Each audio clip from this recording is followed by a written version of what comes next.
right hand of God a half an hour ago.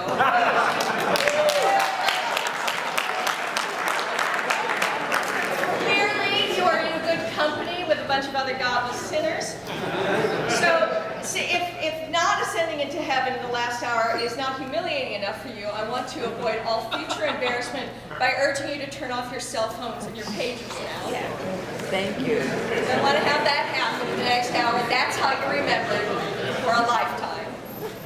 My name is Christine McHugh, and I am a coach and the director who's been working with Rich for the past almost a year now.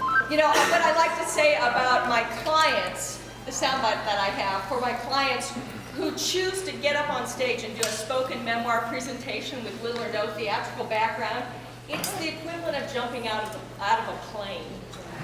And, you know, I have the great good fortune to say that most of the people that I work with are highly self-actualized people. They have walked on hot coals, like Rich has, or they've orienteered themselves through the wilderness with only a compass and a knapsack.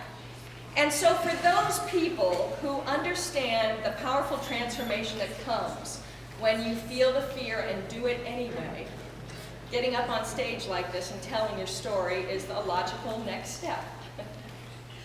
So I'm really, really excited to be able to say that I'm there to help usher Richard to the lip of that airplane door as he makes his big leap.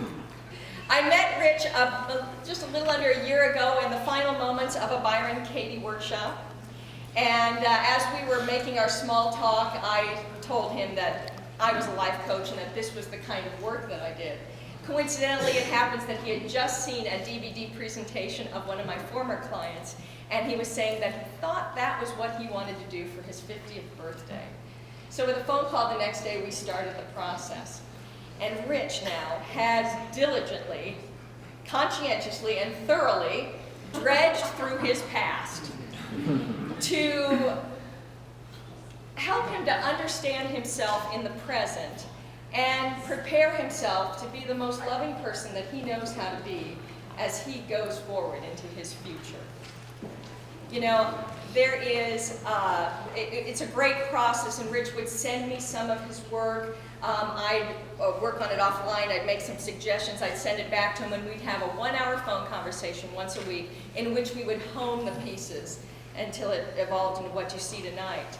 There is a huge wave, a trend happening across this country in storytelling.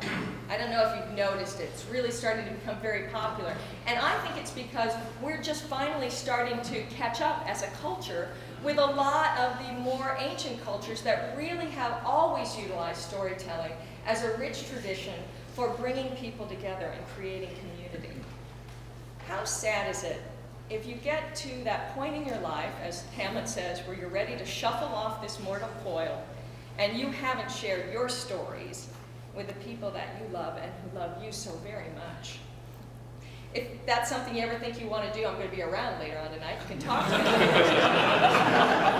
But if it's something you think you can't do, or it seems too hard or embarrassing or too big a hurdle, let me tell you this. There is so much extraordinary in the ordinary life.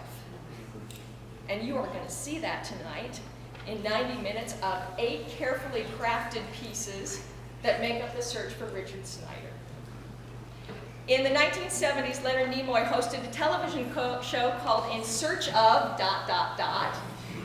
It was kind of a precursor to today's History Channel shows, in which they look for Bigfoot or ancient aliens or whatever happened at Area 51.